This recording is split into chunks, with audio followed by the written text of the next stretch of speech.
Welcome back to Healing from Racism, Lessons from the Tao Te Ching. I'm Lisa Jagona, and this video series is an accompaniment to my book, Healing from Racism.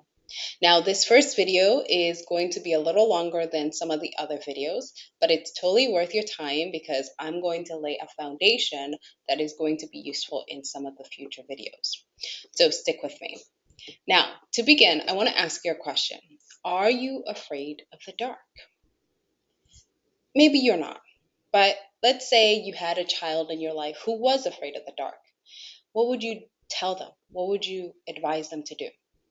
Maybe they're afraid of the monster that's under the bed. What would you tell them or have them do to help them work through that fear? Would you go into the room first, flip up the covers, and look underneath the bed? Maybe as they stand shaking in the doorway, you might take a flashlight and shine it under the bed to show them that there's nothing there. And maybe over time, you might be able to control them to take the flashlight and look under the bed themselves. And by shining a light and looking into it for themselves, they might just confirm for themselves that the monster is in their head and not under the bed. Maybe. And yes, I imagine there might be some tears and some screaming and protest, but if you stick with it, they might just find within themselves the courage to realize that the thing they fear is not going to come out and bite them. Now, in this lesson, I want to take a look at verse 1 of the Tao Te Ching. But before I do that, it's important to point out that I think the verses in the Tao Te Ching serve two purposes. One is to warn, and the other is to counsel. First, it warns against activities that get in the way of living a good and fulfilling life. And in other ways, in other situations, it is providing counsel. It is pointing towards the path, towards the activities that will contribute to living a healthy and fulfilling life. And sometimes the same phrase can do both things, really just depending on where you are in the moment that you read the passage. And that's part of the beauty of the Tao Te Ching. Now, as I mentioned in the introduction, I want to use the Tao Te Ching to illuminate what racism is, where it begins, and how we internalize it. And by looking at the direction that the Tao Te Ching points us towards, maybe we might find the pathway towards healing. To begin, I want to start with the last stanza of verse 1. Darkness within darkness, the gateway to all understanding, it says. Now, this seems mysterious and perhaps a little cryptic, but this passage points towards the path to understanding. And this stanza informs my orientation and approach to this question of how do we heal ourselves from racism. And in this verse, I also see the mistakes that is repeated over and over throughout American history and really the global history. Specifically, the inability or unwillingness to face the particular institution of slavery, to face the particular Negro problem in a manner that works towards healing and reconciliation. Instead, what you often see are premature calls for unity.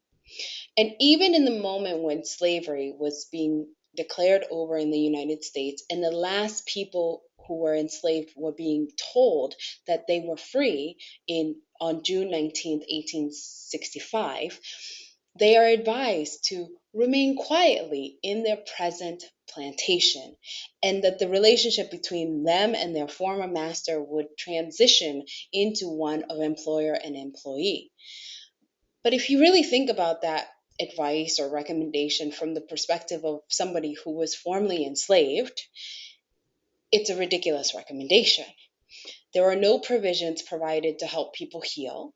There was no grace given to people to rest and envision themselves as free people. Instead, the warning was against rest, disparagingly called idleness and laziness. And after these people have for their entire life labored from sunrise to sundown, year in, year out, under the most harshest of conditions, and seeing their families ripped apart. And so it's a recommendation that doesn't really consider the humanity of those impacted. Rather, it is a recommendation that prioritizes the needs and concerns of the masters and the economy.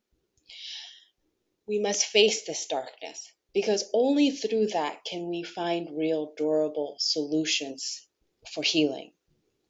Now, let's go back up to the second stanza and see what facing this darkness might teach us. In the second stanza, we read, "Naming is the origin of all particular things." This line is one that points towards where to look to reach understanding, where racism begins. To demonstrate this point, I want to pull two historical moments that are significant. The first is Pope Nicholas V's letter to the Portuguese king in 1455, and the second is Beacon's rebellion in 1676. In these two moments, there is a naming that happens. It is planting and watering the seed from which anti-Blackness racism emerges.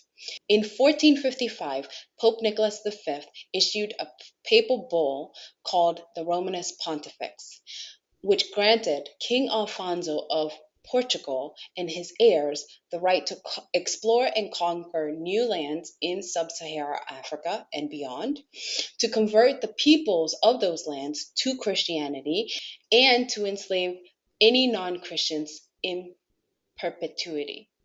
In this decree, the Pope legitimized and lent moral authority to the use of force to spread Christianity and the acquisition of the economic gains through exploitation, theft, and pillaging. And he also introduced the idea of perpetual slavery and the taking of slaves during peacetime. The bull argued that slavery was a natural punishment for those who did not follow the true faith, and therefore a necessary evil to spread the gospel. The logic in Romanus Pontifex was used to justify the enslavement of 12 to 15 million Africans during the transatlantic slave trade, and it also had a profound impact on the development of European colonialism years and centuries to come. For example, in the 16th century, the Spanish conquistadores used the spread of Christianity as justification for their conquest of the Americas. They claimed that they were bringing the true faith to the Native Americans, and they were justified in enslaving those who refused to convert. And then, during the colonization of Africa in the 19th century, European powers justified their actions by claiming that they were bringing Christianity to the African peoples. They argued that Africans were heathens who needed to be converted into Christianity. The Romanus Pontifex is a dark history that reminds us of the ways in which European colonialism and Christianity were used to justify the enslavement and killing of millions of people. Underpinning this decree is a naming.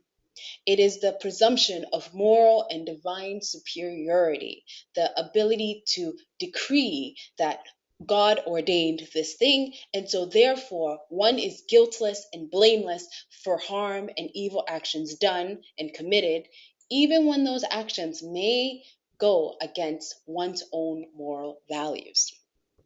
The second moment in history that I want to pull out that this phrase of naming is the origin of all particular things reminds me of is the aftermath of Beacon's rebellion in 1676. The rebellion was led by Nathaniel Bacon, who was a wealthy planter.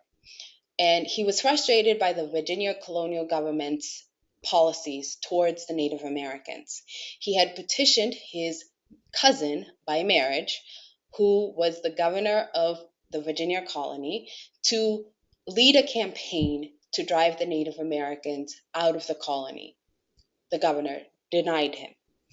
So he took matters into his own hands. He recruited a militia that included Black and white participants. Bacon's multiracial militia included small farmers, indentured servants, and enslaved people. And the reason this coalition formed was because they had a shared sense of oppression and exploitation. The white colonialists who were poor and the enslaved people were both subject to the rule of the wealthy planters, and they both felt that their rights were being denied. The rebellion was unsuccessful, and Bacon was killed, but the aftermath of the rebellion resulted in um, laws that made it more difficult for white and black people to work together. Bacon's rebellion was significant to racial relations in the United States because it, first of all, showed that poor whites and black people could unite for a common cause, and this would come into play later during the abolition movement. But that was also the worst fear of the aristocratic class, which is why the Virginia colonial government enacted laws that would divide whites and blacks. These laws would have a lasting impact on racial relations in the United States. And these are laws that prohibited interracial marriage so that enslaved people couldn't get citizenship or freedom through marriage. They also prohibited black people from owning land so that they could not become economically independent, further reinforcing the emergence of the racial hierarchy. And they also created incentives for white Europeans to come to Virginia and have free land and tax breaks for about 7 years. And then there were also laws that made it easier for slave owners to punish their slaves with impunity, therefore setting the precedent that, white people could kill black people with impunity. Now, Bacon's rebellion led to the development of this new racial ideology in the colonies. Before the rebellion, there was some fluidity, but and even though African descendants were often treated as inferior than people of European descent, it wasn't clear. However, following the rebellion, the colonial government began to promote the idea that black people were inferior to white people explicitly. And this new racial ideology was used to justify the enslavement of black people, the recruitment of more people, the bringing in of more black people, and denying them of basic rights. There is a profound darkness in the founding and the evolution of this country. And to deny that is to lie to yourself. The ways in which we consciously or unconsciously deny and avoid the history as it relates to Native Americans and African peoples and the building of this country's wealth is like a child who is afraid to look under the bed. Across the nation today, adults are seriously and vehemently arguing that their children should not learn about the slavery in the United States because they don't want their children to feel guilt. As if reading what happened in the past is going to jump off the page and bite. And I don't say that to disparage their efforts. In fact, I take their efforts very seriously because clearly these are serious adults and this issue is very important to them. And by looking at the darkness, I can also see that they represent a cast of characters that has existed throughout American history and really the global history. These are people who have excused, justified, legitimized, and ignored atrocities and crimes being done to safeguard their material and psychic comforts. Their comfort has always been more important and more valuable than the truth. Their comfort has always been more important and more valuable than the lives of other people. And that may seem harsh, but if your position is that your child cannot feel guilt as they read history, then you are choosing to make your child forever afraid of the dark. And the thing about being afraid of the dark is this: your eyes never learn how to adjust, and you never learn how to see through the darkness. But what if you could see through the darkness? To find a sense of steadiness in the darkness. Not that you like it there, but rather to learn to navigate through the darkness because you recognize that it is very much part of this human experience, just as the light of day. And so these are my thoughts, ponderings, and reflections that arise as I read this first verse of the Tao Te Ching. I welcome your reflection, your thoughts. What do you notice? What do you feel? What do you see? And what do you remember as you read through this first verse of the Tao Te Ching? Feel free to share this video with anyone. And if you haven't already gotten on the waiting list for my book, Healing from Racism, there's a link in the video description on YouTube that you can use to access that.